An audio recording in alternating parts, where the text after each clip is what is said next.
Yo, it's your boy Dontae Catlett. You're chilling here with the lunch table. Make sure you guys click that subscribe button. I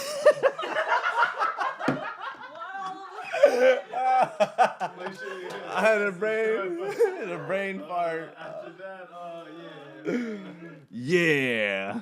All right. Yo, it's your boy Dontae Catlett. You're chilling with the lunch table. Make sure you guys hit that subscribe button. You guys follow me on YouTube, Instagram at Dontae Catlett. Lemons. Welcome back to the lunch table, food for thought. I'm Nico Blitz. Make sure you hit that subscribe button just right down there. We're also on Apple Podcasts, SoundCloud, iHeartRadio app, and as of recently, Track Life Radio. My next guest, he does a lot of things. He is a beatbox extraordinaire. He is the founder of this thing called Loaded Up Entertainment, and he's been my friend ever since I was like 14 years old. He goes by the name of Dontae Catlett. What's up, man? Yo, what's going on, everybody? Thank you for having me, Nico. I appreciate it. Bro, I haven't seen you in a long-ass time, man. It's been a minute. It's been a couple of years for sure. Yeah, dude. And it was definitely back in the Bay. And, man, I was over here trying to grab every single memory that I could from back then. Like, we went through the turfing days, the talent shows at Epiphany. Like, we go way back, man. For sure. No, for real. Like, living in the Bay Area, I feel like we were going around a lot of different places. We were doing a lot of different things with dancing. We were in different places, hopping on the bus a lot of the times, and then we were part of that youth group as well. So we spent a lot of time together. Yeah, dude. I just remember, I think every Tuesday? Yeah, it was every Tuesday. Every Tuesday, I think you and Jorge would bring a pizza from Little Caesars. And I'd be the first person to be like, yo, bro, like, I need a slice. You already know the struggle. The struggle of being in high school and you only have like $10 for the entire day. And it's like, yo, let's put half of our money into this pizza. It's the best thing. Yeah. But the crazy thing is that you would travel from like El Camino High School, which was probably like, 30 minutes travel time just to chill? It was about, yeah. And at the time I was riding a fixed gear bike. So I was either biking there, I was on BART, I was on bus. I definitely wasn't walking from there, though. No. Nah, hell no. Yeah. And being in, like, I used to do a lot of graffiti. So being on the bus was a normal thing to me. I used to do a lot of bus hopping. Yeah. Quote, unquote, maybe. Allegedly. Doing graffiti. Allegedly. But no, it was cool because I think growing up, you were one of, like, the few people within our circle who was extremely creative. I think I first got introduced to you as, like, the beatboxer, and I was just like, yo, like, how did you even, like, get into that? So beatboxing was kind of a random thing for me. Before we had iTouches and iPhones, I had a video iPod. Remember those iPod videos? Yeah. Screen was super small. So what I would do is go on YouTube. I would download a bunch of beatboxing videos like Michael Winslow from Police Academy, the Rozell's beatbox set, Eclipse, and I would just watch those over and over and over again.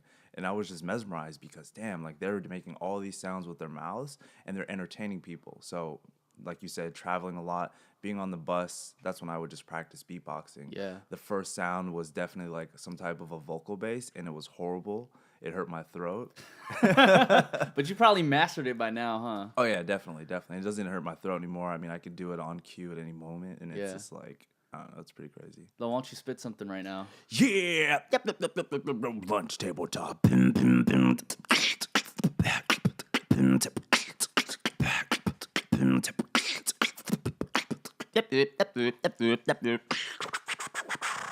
Damn, bro. Still got it after all these years, dog. Appreciate it. Thank you. Still fucking got it. I think my favorite noise from you, though, like, above all, was, like, the water drop. Yo. I just remember, like, this fool would kill every single talent show, and it's just like, yo, Dontae can't even compete anymore because he would just be the unanimous winner at this point.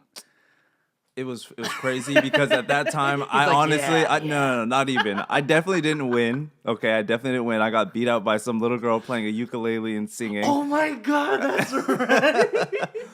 And now that I go back and watch those videos, which I think is still up on YouTube, it's pretty cringeworthy because I'm like, damn, is this bad? And I didn't get back into beatboxing for a couple of years, so I actually stopped. Got back into it, got inspired after watching some videos, and I was just like, I should just keep doing this as a hobby. And what it really took was a lot of patience and a lot of learning, because before I didn't have rhythm, and that's a big part of beatboxing because you're mimicking music. So at that time, I was just making sound effects. Sound effects was something that I was better at doing because I like watching Michael Winslow and Police Academy. But after a while, it's like, dude, this doesn't sound like music. So it wasn't until 3 years ago I went to my first Coachella event. That was my first, I would say, like music concert type of thing that I actually went to, and I was able to experience music, and it changed my life because never at a point in my life was I able to experience music like that. Then when I was at Coachella with the energy of the people around me, the speakers. I mean, Travis Scott performed that year. There was a lot of dope performances. Drake came out with Future. So it was a really you dope kind of get like experience. a better understanding and appreciation for music 100%. for going to like a festival that first of all costs you like $500 just to get in, Man. and then it takes you like hours just to like park your car from wherever you're at, take the bus, and then actually get in. It's like, yes, I'm gonna enjoy this as much as I can. Yeah. Yeah, and the hot weather, the wind, the desert sandstorm that comes with that, it's a vibe. And the thing that kills me about festivals is how far you have to walk from your car. Yeah. That's crazy. So wait, were you like camping during that Coachella season? No, Oh, definitely, definitely not. My cousin had a horrible experience the year before. She was there a weekend too, and it was nonstop sandstorm. The wind was blowing their shit down. Their tents hell got nah. broken down. So I was like, I don't want to do that. So we just got a hotel. But a tip for everybody who's looking to go to Coachella: book your hotels in advance, your houses in advance, at least. I mean, 6 months is cutting it, but like if you could do like a year in advance, you're solid because those things sell out really quick. They know that it's festival season and it's expensive. Yeah, you know, that's why luckily last year when I was able to go, like my homegirl had like a homeboy who already lived in Indio. Oh wow! So I was like, yo. You guys were set. Then. Like You we guys didn't had a even have house. to like throw down for anything. And I was just like, yes. Oh, that was a huge amount of money saved on alcohol and food for sure. Amen. Yo, we just spent everything on alcohol and food. And I'm like, yo, this is actually a really good concert. The $15 beers, shout out. Yo. The $20 hot dogs. They be taxing over at Coachella, man. But like, so, you know, it was crazy because I think it was only just a couple months ago in which I saw you actually putting your beatboxing back out to the public. And I want to say it was kind of like a beatboxing version of what Einer Banks is doing with the ukulele. Yeah, definitely. And it's really instilling like the hip hop culture aspect to it because there's a lot of rappers nowadays who are just doing it just to be famous or just to make money. They're not doing it for the passion of hip hop. Growing up in high school, I was a vice president of a hip hop club, you know, graffiti, emceeing, breakdancing, beatboxing. All that really means a lot to me. And I saw like the value of other people were enjoying it. Like I would be on set with my homeboys. We would just be ciphering and freestyling. I was like, let's actually like do a video segment of this and let's record it. It's more interesting for me to watch than just me trying to beatbox. Yeah. I'm not the world's greatest beatboxer, nor do I like think that I am or try to be. I just do it for fun. You know, and it entertains people. It makes people smile. But to be fair, man, I think you were one of the first people in terms of like my recollection who actually wanted to put that shit out like on YouTube and actually like film stuff, because I think amongst like our group of friends it was really just you and Dino who wanted to film shit, you know? And at that time all of us were just like, okay, let's just film shit, but we didn't know where it was going to go. But I think you were like one of the only ones to actually like maintain the fact that like, okay, we're going to create some content and we're going to like keep on building on it as time goes on. YouTube really changed the game for everybody. Yeah. Like as a video platform, you as a creator being able to upload your own content, distribute that, and share it globally with the entire world to be able to inspire people. I wish that I stayed consistent on YouTube. That's the number one thing that I would say is like anybody who's looking to make it out on YouTube, on social media, you have to be consistent. You have to stay consistent, or else it's just not going to work. You don't go and try and watch Game of Thrones for 4 weeks. They don't drop new episodes. Yeah. Then it's like, okay, my attention's going to go somewhere else. So for me, 9 years ago, I think I uploaded my first tutorials. I think it's like 500,000 views. But to think about like that many people watched it, when I go out, I'm like, no one's ever approached me about it. Like, yo, dude, you taught me how to beatbox. I get DMs and messages, sure. But that's crazy, right? And that's the thing that YouTube is made for. It's made for searching content up. People want to find things out. So to see that many people interested in beatboxing, I feel like I've came back every year like, oh yeah, I'm going to stay consistent on YouTube and upload this. But there's a lot going in life where you just can't stay consistent. There's a lot, and it's crazy because a lot of what I do is I consult people on staying consistent on social media, how to like better your marketing, how to build a better brand. And for me, it's never like, oh, the comments never get me down because I never pay attention to the comments in terms of like, if you're saying something negative, cool. I'm going to reply back like Wendy's on Twitter and just say something sarcastic. 9 times out of 10, they're going to reply back and be like, dude, I had no idea that you would actually reply back to me. Yeah. And then it turns from a negative to a positive. So that's always cool. But yeah, man, I'm just trying to stay more consistent with it. Instagram's a really great program. I've seen a lot of success and built a lot of case studies for other people, so I can kind of like rinse and repeat that cycle for my own self. I think when I had Strobe, your cousin, on here like a while ago, he was actually saying that he was one of your case studies. Oh, helping him out with his helping brand? his out. Yeah, and it really comes down to that person, right? Because you as an artist doing the same thing over and over again, it's like, dude, I'm barely getting anywhere. Dude, like I'm inspiring people, but I'm not building my brand. How do I do that? I feel like a lot of people are talented, but they don't know how to build a brand for themselves. They don't like to run a bunch of different case studies. So for me, teaching people, giving them little tips and pointers of how to stay consistent, I think that's the best thing for you to be able to do is just like take that advice and apply it to what you're already doing and to see like the results from it. The hard part is like getting distracted playing video games. Yeah. That's definitely the worst part. I find myself like, I think I just killed Kingdom Hearts 3 after like 50 hours. And at the end of it, I'm like, yo, what the fuck did I just do with my life, dog? And I spent $60 on the game, you feel me? But, you know, coming from your perspective, like what is the first like step towards like building a brand? Because I think when Loaded Up ENT had just started, like me and the guys were just talking like, oh, Dante's building like a weed brand on YouTube. Like, what was like your first steps in actually creating Loaded Up? Okay, so for those that know, I entered the cannabis industry about 3 years ago. I've always used cannabis beforehand. I think the first time that I medicated with cannabis was in high school. Allegedly. I don't condone that for anybody, like underage, to definitely like medicate with cannabis. Our brains aren't developed yet. It's always a question if you should. Like, yeah, it's safer than alcohol. It's a matter of how much you're actually medicating. I know a lot of people smoke every single day, you know, blunt after blunt after blunt.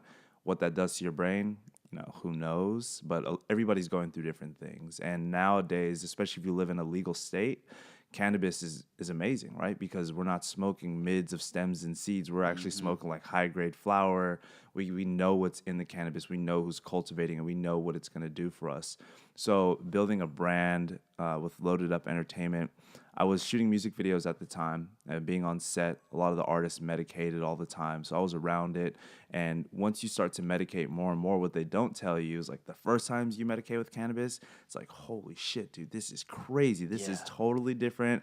I feel like it's an out-of-body experience. I can't stop laughing. Why am I eating so much? Shit, you got cops calling other cops being like, yo, I think I'm finna die right now. Like, oh, that brownie? Yeah, it's crazy. That was hilarious.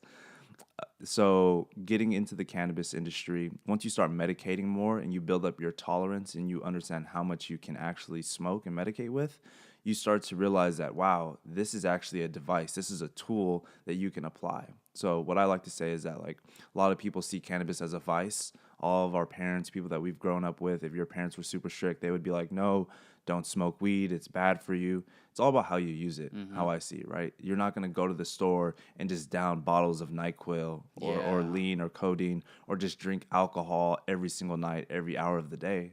You're going to do that at certain times because you need to feel a certain way, because you had a long, stressful day at work. Same thing applies with cannabis. You can't just use it all the time. Some people can. Everyone's body type is different depending on how you use it. I like to wake up in the morning, drink some lemon water with some CBD droplets, and that basically like balances out my day. It keeps my anxiety levels down. It doesn't make me sleepy. It doesn't make me high. It doesn't give me that high feeling. Then what I'll end up doing is I'll just roll up a joint, take a couple puffs, and then I'll just put it out. I mean, you get the full effect of it for the entire day, and then you can go back later on the day after you get your shit done. But, you know, considering that you were allegedly, like, smoking, like, in high school, it sounds like you, like, over the years, you've built up this system in which, like, you can control yourself more. Because I'll say, like, back in the day, there's this one instance in which, like, me and Miguel, we actually just downed a shit ton of Rice Krispies. And we were both at San Francisco State at the time. And, like we were tripping balls, bro. Yeah, and that's the thing. These edibles you probably ate were homemade, right? Yeah. They weren't dosed properly. They were probably made with butter, so they tasted like weed when you ate it. Nowadays, you can actually dose your cannabis out because there's different ways to make edibles. You can either use the butter, which is can of butter, or you can use the oil to go inside with it. And when you have like the concentrated version of oil, it doesn't smell or taste like cannabis, and you can dose it, fairly. I would say you could dose it out a lot better than Do you you make would. your own strands? No, no. I've never done it, but I have a lot of people who have told me that, like, hey, you should get into cultivating cannabis because I feel like you have that eye or, like, you have, like, that technicality of, like, wanting to perfect it. Yeah. Well, I mean, I think in the way in which you already create like platforms for people's like social media, I feel like you can easily apply that to cannabis too. How come you haven't ventured off into that? Definitely. So right now in the cannabis space, it's more of a, like, make money while you can type of a thing. And then in the next 5 to 10 years, you'll really see the growth and development of it because then you'll have it globally recognized, you'll have it globally legalized, and then it'll be more mainstream where people can accept it. Then you'll have the Coca-Colas, the Budweisers of the industry. Anybody can get into the game, but it's still a gray area because let's say some president comes in or the bill doesn't get passed, and then all of a sudden they want to they want to criminalize it again. They want to make it illegal. It's gonna be hard to reverse everything that we've done, but these are just the things that you have to look at in the industry. There's a lot of different ways to make money, and I don't think like handling cannabis, the plant itself, would limit me doing certain things. So on the back end, there's things you can do, like offering marketing services. The people during the gold rush that made the most money, they didn't necessarily mine the gold. They provided the tools for people. So in an industry where you're limited with marketing resources, that's where a platform like us comes in. And that's what I envisioned since day one. But at the end of the day, like the art came first, right? Yeah. Before making money. So for me, that's one aspect of it. Now, CBD is something that's interesting you can talk about because it doesn't require licenses. It doesn't require permits. Anybody can sell it. You could sell it online.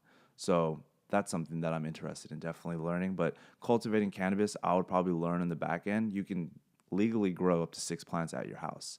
So for me, I have a lot of friends who are growers. I know a lot of cultivators. I'm sure they can teach me some things. It's just the bandwidth of like trying to do that. You grow. You have to grow every single day. Well, at that point, I feel like you were one of the people who really expanded their network at a very young age, right?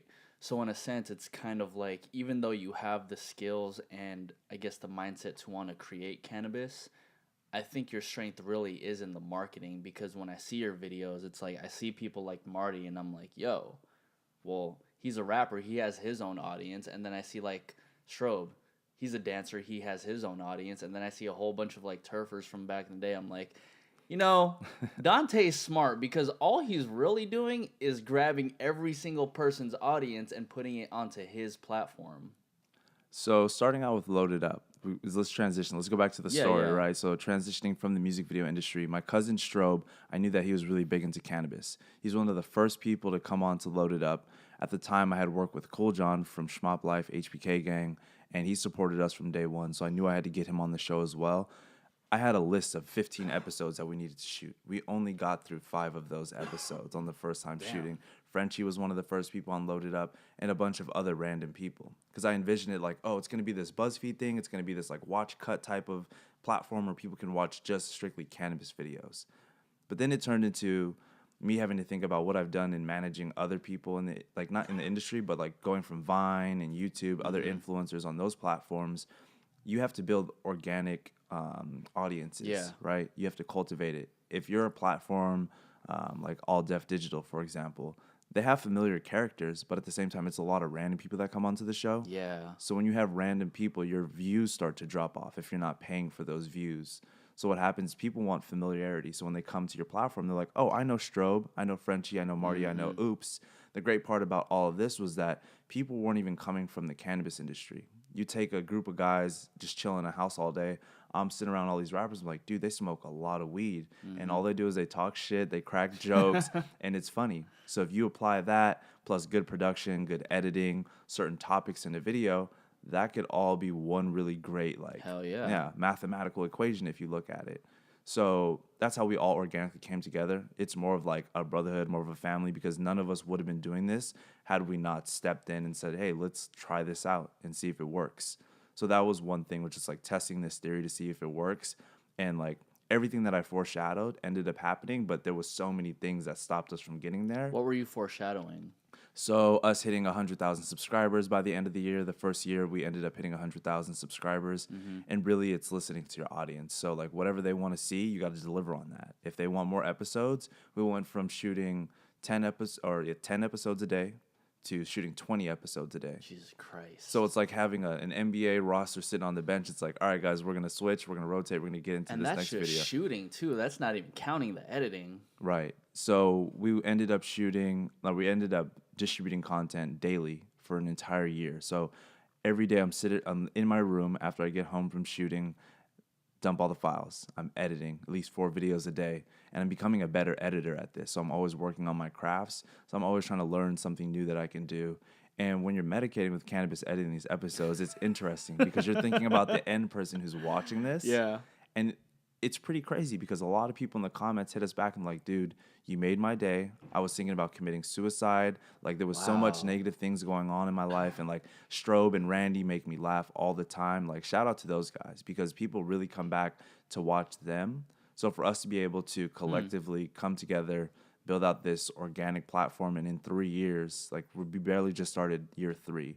We're at 300,000 subscribers. We have over 700,000 followers on Instagram collectively. We've reached almost 200 million people organically with no paid marketing. It's pretty amazing. In an industry where they restrict and limit you and they shadow ban you and they delete your pages. Well, that's why when I first like heard of your idea, I'm like, yo, this is kind of like taboo for like a lot of heavy hitters in the industry. Like they're not going to want to promote this type of stuff, but it seems like by doing your content on a daily consistent basis, you've kind of just like broke your way through the industry and made your own lane. Yeah. It's what it is attention, and everybody's attention is very small. I don't know if you ever heard this, but there's only 1% of people in the world that have the world's attention, which are the Kardashians, the Kim, Kanye, West type people. And then it's like, where does everyone else's attention go? Everyone's attention size is the size of a pea. You could go down a rabbit hole from watching Baby Shark videos and end up watching some like E40 music video. Yeah. And it's all totally random. So how do you keep people in that ecosystem? Well, my thing is like, you have to reverse engineer it and put yourself into the end user's perspective. So what are they doing on the phone? What am I doing on the phone? It's different. So I like to ask people questions. I'm very observant of what people do. So it's like Instagram, YouTube is where everyone's attention is at majority of the times. Facebook, Twitter, Snapchat, sometimes Tumblr, even if there's people there. So you got to make sure you're attacking their attention where they're at. So whenever we post a video, it goes up on YouTube, goes on Facebook, Twitter, we're omnipresent. So that way, if you're on Snapchat by some random, luck, you swipe up, it's like, oh, look, there's a new loaded up video. I'm going to go watch that on YouTube. And then we hope to keep you in our ecosystem. Because I know that when you're sitting at home, it's not just that one view, could be 10 views. There could be 10 eyeballs inside of the room. So it's like there's multiple people watching our videos, multiple people sharing it, whether you're subscribed to the channel or not. I'm sure you've seen a loaded up video just because we make sure that we distribute it everywhere. Yeah.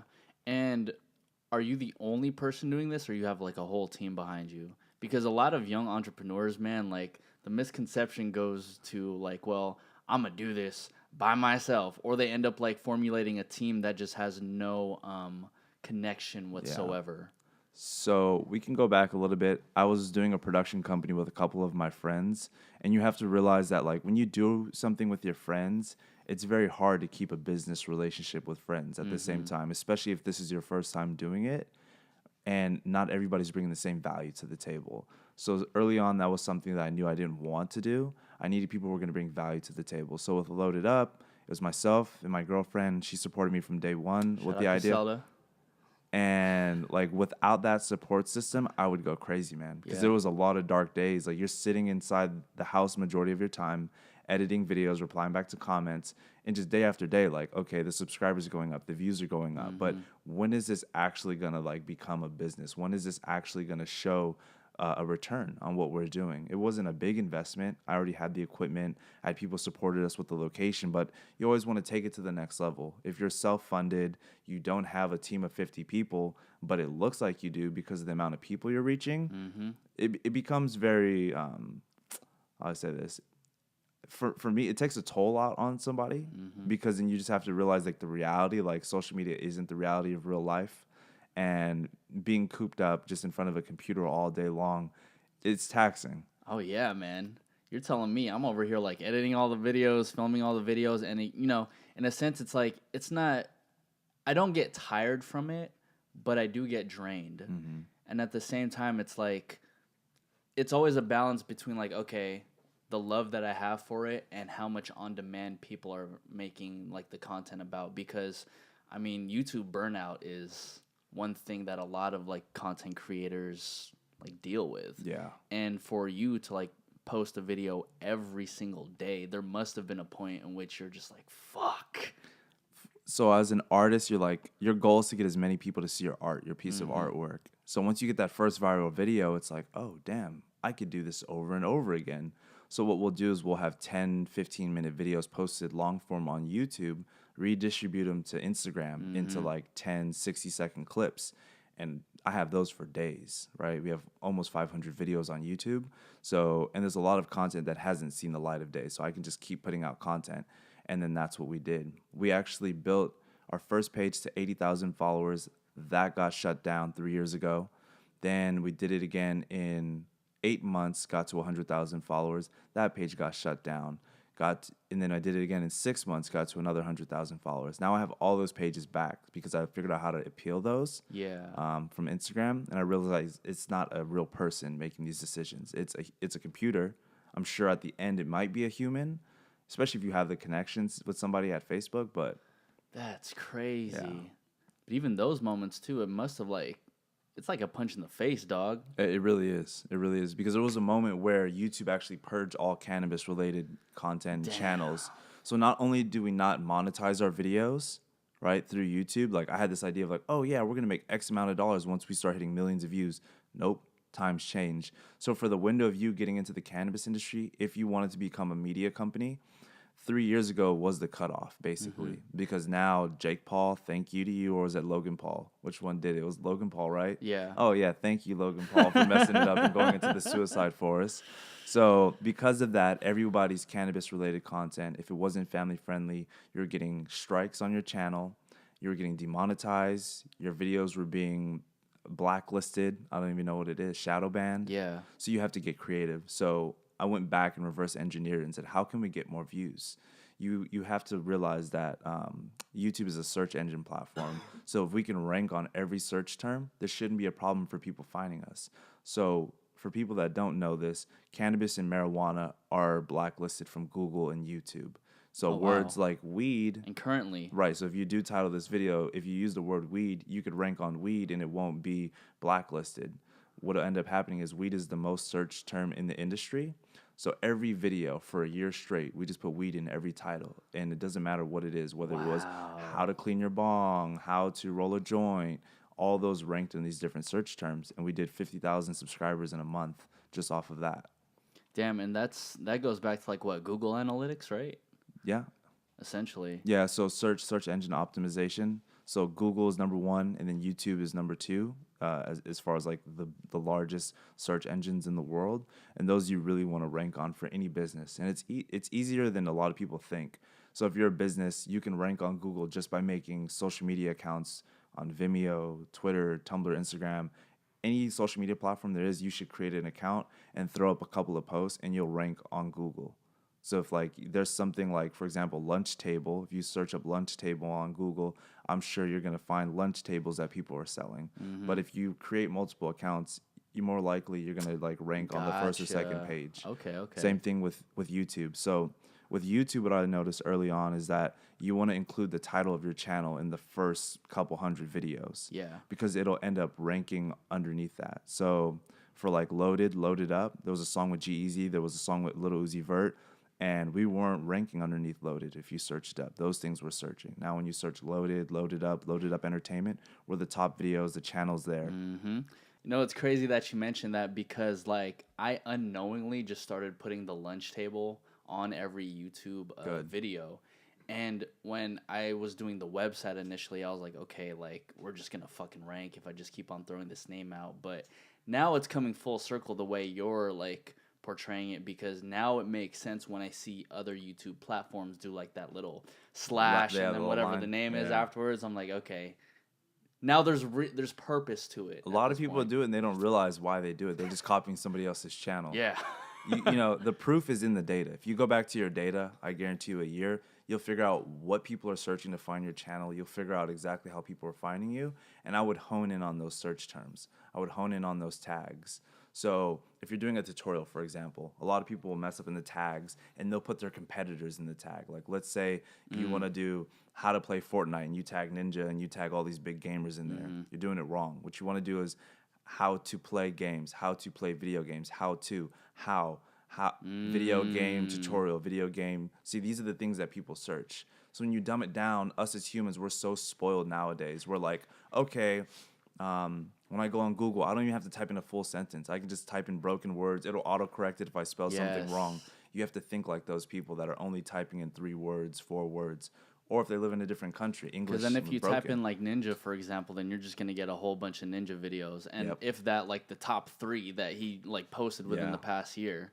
And now it doesn't show ninjas. Like a ninja movie, like if it was 3 ninjas, it won't show that. Yeah. He dominated that. And for a lot of music artists, I see why Tyga's putting out one-worded songs like Taste, Splash, because he's trying to rank underneath SEO. See, this is a whole nother like realm for music artists. And I don't think they know it. I think that their managers know it. I think that the record labels know this. And for any artists that don't know about that, I would definitely try and do that. That's why like fashion brands like Pretty Little Thing, they just came out with a song with what's her name? What's her name? India Love? India Love. They just came out with a song called Pretty because they're trying to rank. Wow, they're just trying to rank in that single word. In the search engine. If you think about it, every platform, Facebook, Instagram is technically a search engine because you can do hashtags. The name of your page is very important because it's all SEO optimized. Wow, that's insane, man. You kind of just blew my brains out right now, dude. I love delivering value to a lot of people. I feel like you shouldn't hold in that value that you have so long as you're not giving it to the bad guys. So one thing I want to ask you now, because you're so keen on utilizing SEO, would you suggest for young content creators to throw their money at like YouTube and Google and Instagram advertisements? Depends how you're doing it. I know a girl named Jade. She's like 18 years old. She does digital marketing. She dropped out of high school. She did a YouTube ad, and the entire video, I never watched YouTube ads, but for some reason she hooked me in. I watched the video. It was a great topic. She was giving out social media tips, things that I didn't know. So I watched the entire ad, which was 10 minutes, and I never do that. So in a way, it depends what you're doing. For Instagram, if you're a music artist, I would do it, try it, see what works. It all depends. Facebook's an amazing place. These platforms aren't going to last. You have to think about what they are today and not think about what it is tomorrow, because the algorithm, the policies, what you can advertise, censorship is all going to change in the next year, a couple of months. So just live in the now and figure out. What I would do is like create different ad sets, different ad copies is what I call it. So you do a video, for example, like Lunch Table Talk, 3 different versions of this interview, 3 different type of edits, maybe a different colored border, different colored text. Psychologically, us as humans, we interact with different things. The size of the frame matters now. Ooh, got you. With the new Instagram update, they don't give you the option to be able to see people's posts anymore. As soon as you click on one post on the grid, it turns into one full page. Yeah. I don't know if you've seen that. So what I notice is you won't stay on there if it's a 16 by 9, basically like a 1920 by 1080 aspect. But if you made it to take up the full page on your phone, I'm more enticed to stay on there. So for anybody putting marketing dollars into that, it's good to know that you want to take up as much digital real estate on the screen as possible, because you want to optimize and maximize your marketing dollars. But also, too, I think that particularly works well for Instagram. And I think on Twitter, like that aspect ratio of 1920 by 1080 works that much better for Twitter. That and Square, it just depends, because they always change the way that you're viewing it. Most people are on mobile, so you want to optimize it for mobile. 16 by 9 works. It just depends what you're showing, because if you're doing like the promos for your show and you have the border on it, people aren't going to see it. But if you do a 1080 by 1080 square, people will be able to see the full thing while it auto plays. Okay. Yeah, so we have to make different versions of our videos for Facebook, for Instagram, for Snapchat, for everything, for Instagram stories, because the way that people view it is all different on every single platform, because the options are all different.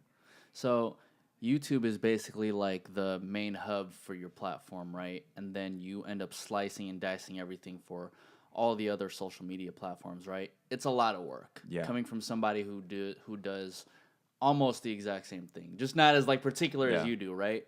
So when did you know all of this was going to be worth it?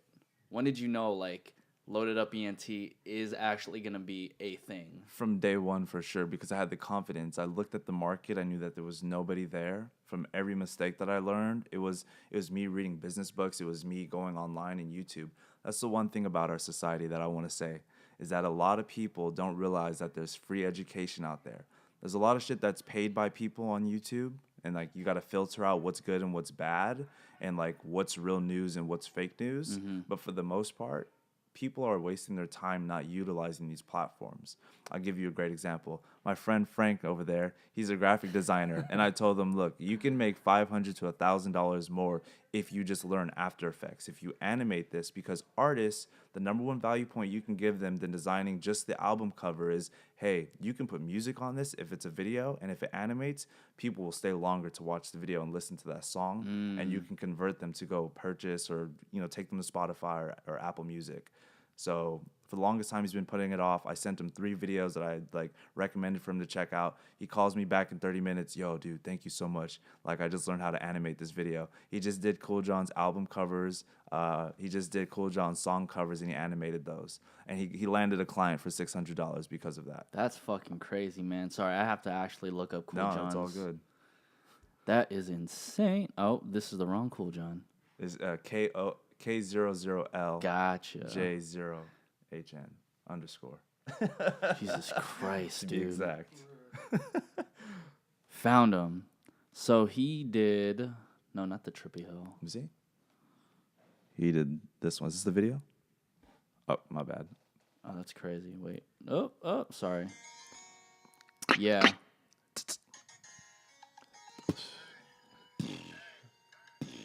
That's fucking crazy.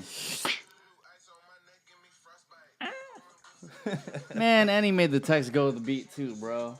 I appreciate that shit a lot. Right. And it's a lot of work initially, but once you could get past that idea of like, fuck, this is gonna take forever. It's muscle your memory. possibilities are endless. It's muscle memory. It's really what it is. When I edit now, before I used to chop up music videos, I'm like, oh, dude, my edits are ass. If you can find the first music videos I've ever edited, they suck so bad. And because I've edited these videos daily, I'm like, okay, let me try this. Let me go on beat with the music. Now I can edit like crazy. I can edit super fast. I know all the shortcuts. There's a lot to learn still. I'm not saying I'm the best editor, but if I didn't put in the work to learn and utilize the tools that I have, if I didn't educate myself, I wouldn't be the editor, the director, the filmmaker that I am today. But with the amount of content creators that are out in the world right now, and I'll use No Jumper as a prime example, right? When their videos first came out, it was this extremely shitty, horrible lighting type setting. It was bad, but people watched it. Yep. And so it always brings up this conversation of, well, how much of my content, I guess, can I get away with so that people can just get the gist of what's going on? Do I really have to go in, make crazy edits all the fucking time, or can I just take a breather and be like, I don't think I have to do this right now? It's a great question. I would say that edits get less likes and comments. The most simplest thing could actually go viral. The most simplest thing could get more views and engagements and audience retention time versus you editing something. I can't tell you how many long-form videos I took, made a short edit, made it all epic, added a different song, and it didn't make a difference. The moment I took the video, took the audio off and just slapped a song on there and put it in slow motion, got 100,000 views. So I was like, oh, all right, let me just do simple edits. That's what people want to see. Let's get straight to the point. Then you start to realize that, the thumbnail matters because your goal is to end up on the Explore feed, the Explore page. Because think about it this way. You walk into a gallery full of, you're in the movie theater, right? Which movie poster is going to take your attention away and grab you there? Same thing on Instagram. You're competing with that big video square. So that's why video content's way more powerful than photo content because they're going to boost that. But what are they gonna click on? Are they gonna click on the picture of the kid that's crying? They're gonna click on the model. They're gonna click on the cat that's doing something funny, or they're gonna click on your interview. Yeah. So it's like sometimes the borders do work, sometimes the borders don't. You just have to try different things. I would say that keep putting out consistent content daily, or at least every other day, because people are going to be looking for you. And if they're not looking for you like No Jumper, I'm sure in the beginning nobody was looking for him till he landed like XXX and Little Pump interviews, people like that. And now he's like, oh, now it's a household name. Oh yeah, No Jumper, Adam22. I know exactly what to look for on YouTube. And now that you watch one video on Instagram, on YouTube, it's going to be recommended to you, because that's how the algorithm works. And you know what I think really worked with No Jumper, which I feel like, somebody like myself and a lot of people are doing right now too, is I think it goes back to that conversation of familiarity, right? So when you have a No Jumper that interviews people like the Lil Pumps and every single porn star in the fucking world, they're not necessarily going to gravitate towards those people, but at the end of the day, they gravitate towards who? Adam22. Yeah. So the question now I have for you is like, how come in the beginning you decided not to make yourself the face for Loaded Up ENT? Oh man, that's a great question. So my parents actually had no idea what I was doing for 2 years. I have a Filipino mom, okay? I have a Cambodian stepdad, and I have a dad who my mom really wasn't like the biggest fan of, and she didn't want to see me go down that path. And with cannabis, in her eyes, it's a drug. She knows none of the medical values, but sure, mainstream media is talking about it more and more. But for me, if I was an entrepreneur, I didn't want to tell her about this until I knew, like, hey, yo, I could, like, give you a check or something to prove that, like, I'm actually doing something. So we got a plaque from YouTube that was 100,000 subscriber one. She had no idea, so I showed her that. I showed her the letter from the CEO from YouTube, and I explained it to her, like, I use it as a device. Like, I use it for just purely like medical value, or I'll use it recreationally, but I'll be careful with it and I won't like overindulge. And I just had to explain, like, there's patients out there that use it for these reasons. I met like doctors and scientists. I've been to laboratories and research facilities. It's a plant, but it's all up to that person if they're going to abuse it and what they're going to do with it. So I'm really happy to be into this space now and more people knowing about it. Beforehand, I really didn't care if people knew, and I still don't care if people know, but I feel like it's my job that I have to be out there and educating people, because for those people that had those bad experiences where their friends were like, yeah, just keep hitting the bong, man. Yeah. Rip, and not telling them when to stop, that person now has a bad experience with cannabis. Sure, that's a part of the culture and the stoner culture and like getting people as high as possible. Like, that's your job. But at the same time, it's not, because cannabis isn't for everybody. That strain isn't for everybody. The heat in which you activate the cannabinoids, that might not be the way that you should be doing it. Maybe they should be vaping it first at a lower temperature so they can see the effects of cannabis, versus like boom, getting punched in the face, and it's like this whole euphoric experience. That's insane. Yeah. At this point, I feel like the next move for you, I mean, don't take my word for it, but I feel like the next best move for you is to like be some sort of educator in terms of cannabis, because 16-year-old me throwing up at San Francisco State, that was not the business, bro. You know what I mean? Yeah. And we get a lot of that in the comments. So shout out to the people who watch Loaded Up Entertainment. Shout out to all of the hosts on Loaded Up Entertainment, because if it wasn't for them, there wouldn't be a lot of educated people today. We educate a lot of people in an entertaining way where it's like, we're going to do it our way. We're going to talk shit. It's going to be hilarious. We're going to give you our stories of what we've done bad and what has gone wrong and the experiences that we went through. So that way, maybe we can help somebody who's in Chicago, who's in the South, who's in a different country. So that way, when they do legalize cannabis, or if you are medicating, you know how to get away. You know how not to smell like weed. You know how to properly hide it, how to properly store it, how to roll a joint so you don't come to the smoke session looking a fool. Shit, shout out to Burner too, man. He got those cookie backpacks where like the weed can't seep through. Yeah. Like there's ways now, man. There's definitely ways. These people are spoiled, definitely. One thing I want to ask you, man, what's your worst weed story? Worst weed story. Okay, so this goes back to high school, actually, allegedly. So summer school, I was in summer school, and it was crazy because summer school is like, it attracts a lot of the like, quote unquote, like not bad kids, but like a different crowd of people. It's not like your straight A student sitting in a class. South City was combined with El Camino, so we had different kids in the class. Keep in mind that the teacher who was our teacher at the time smoked weed too. So we're in class. Kid leaves class to go he makes a bong in class out of a water bottle, leaves class to go to bar only to realize they don't even have a lighter. They went to 7-Eleven to try and get a lighter. They couldn't sell it to them because they're not over the age. They come back all pissed off. This guy's like, yo, I got edibles. So he's selling edibles to everybody in the class, like, decent sized peanut butter cookie edible, homemade. Who knows how many milligrams were in there? Nobody told me that, hey, you should eat less. You can always eat more, but you can't eat less. The whole thing. I ate the whole thing. Oh my God. I ate a piece and I was like, I don't feel anything. I'm trying to be cool. I'm trying to, feel this. Yo. I've smoked before, so I know the feeling, but an edible is totally different. I eat the cookie. School ends and it finally hits. And like, dude, the teacher ate a piece. Like, everybody in the class pretty much ate a piece. After school, we leave. We walk to 7-Eleven. I instantly feel it hit me as soon as the sun beams on my head.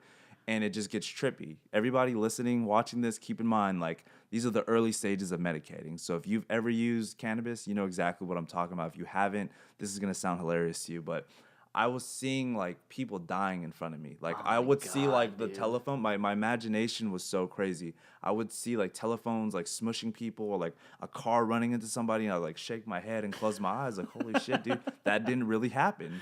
We walk into 7-Eleven. The entire 7-Eleven is bright. It's, like, white. Yeah. It's just like that episode of SpongeBob where they time travel and they go into the future. It was like that. I'm looking around like, oh, shit, this is different. I'm like, I got Cottonmouth. My friend buys this nasty, like, Baja 5 gum flavor. I put it in my mouth, like, dude, this was so horrible. Like, that experience of putting that into your mouth just changed every perspective in my mind. We're walking back, same thing, telephone poles falling, cars running into people. Dude. I'm laying down on the floor at BART because I'm so high. I'm like, oh, okay, I cannot go home right now. My mom will kick my ass if I go home. Hell yeah. So I'm laying on the floor in the sun at BART station, at South San Francisco BART station. It's hella hot. I open my eyes. I'm like, okay, it's time to go. Get onto the BART. Don't even realize, like, which side of the platform I should be standing on. Trains are passing by me. I'm all smiling. I'm like, yeah, I'm just going to sit right here. The floor is shaking. I get onto the BART. It's the weirdest experience ever. I was so sleepy. I just kept nodding off and, like, opening my eyes. I'm like, all right, I'm at Lake Merritt. Open my eyes. All right. Lucky for me, I didn't have to transfer, right? So I open my eyes. Okay, I'm at 19th Street. I open my eyes. I'm at Bayfair. Fall asleep. When I wake up, I'm at the last stop. I was supposed to get off at South Hayward. I'm at Fremont. Oh my God. I'm like, this is actually perfect though, because I would just tell my mom I fell asleep and I didn't come home. So instead of calling my parents to pick me up from the bar, I was walking home so I could try and, like, not be as high. I walk into the house, I sit down on the couch, and my mom's like, why are your eyes so red? I'm like, oh, I fell asleep with my contacts on BART. That happens. That's a legitimate thing, but you can tell when somebody's high. So I go upstairs. I'm like, I can't let her know that I'm high. I fall asleep, and I try to nap. For some reason, something possessed me to get up, walk down the stairs. My mom's making tinola. She's making soup. She's chopping up cabbage. I grab the head of cabbage from her. Oh my God. I go to the refrigerator, grab a bottle of ketchup. Keep in mind, I don't remember any of this. I sit on the couch, and all I remember is my mom yelling at me after that. I don't remember holding the cabbage, the ketchup, or anything. And that's when she found out that I used cannabis. And from then on, like, it was like, you're grounded, you're in trouble. Everywhere you go, you're being questioned if you smoke weed or not. Yeah. And yeah, that was probably my worst high story. The next thing you know, you just show up with a plaque like, yo, we good. We good, Mom. These are years later. Yeah. Yeah. Yo, that's crazy. That's crazier than anything that I've heard before, so salute to you. I'm happy you're here, Dontae. So then moving forward, what is something that you want for Loaded Up ENT for, like, the next year, the next 2 years, the next 5 years? I definitely want us to have our own streaming platform. I definitely want our content to live on places like Hulu, Netflix. So if anybody's watching from Netflix, hit us up. We're producing new series. We're focusing on producing more educational content, producing more in-depth content while still doing the entertaining pieces. And on top of that, just growing and being able to get our website up, being able to make Loaded Up more of a lifestyle, getting our products out there. We're talking about putting together a music project right now. That'll be a visual project of 5 different music videos of, like, what it's like to be getting loaded up, going on tour with the guys, setting up screenings for our shows and the different things that we're working on long-form documentaries, producing feature-length cannabis-related films, because there needs to be a new generation of cannabis films that actually like highlight the cannabis industry. I don't really care what the laws are, but we're gonna have real weed plants. We're gonna be smoking real weed in these scenes. You know, none of that fake smoke stuff. Like I saw a trailer that MTV's rebooting How High 2, and Lil Yachty's starring in it, and he doesn't even smoke weed, so he says. But he is the star of the movie, and a lot of people in the industry are mad about that. A lot of people in the world are mad about that. You're faking the funk. Yeah.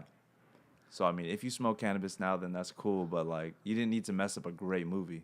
Hell nah, man. But at the end of the day, it seems that you have a laundry list of stuff that I feel like you're actually going to accomplish. And, you know, I honestly look forward to seeing you, Loaded Up ENT, and the rest of your team thrive, man. Thank you. I appreciate it. Dontae, where can everybody find you and Loaded Up ENT? You guys can follow me on my Instagram page or my YouTube channel at Dontae Catlett, or you can follow my beatboxing account at Lemons. You guys can check out Loaded Up Entertainment. I'm sure Nico will leave a link in the description. You guys can search us up, Loaded Up Entertainment. Appreciate you having me. Appreciate you, man. And last note, I want to say sorry for throwing up on your Xbox a couple years ago.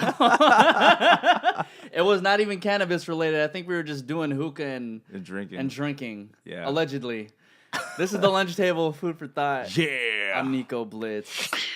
Dontae Catlett. Yay.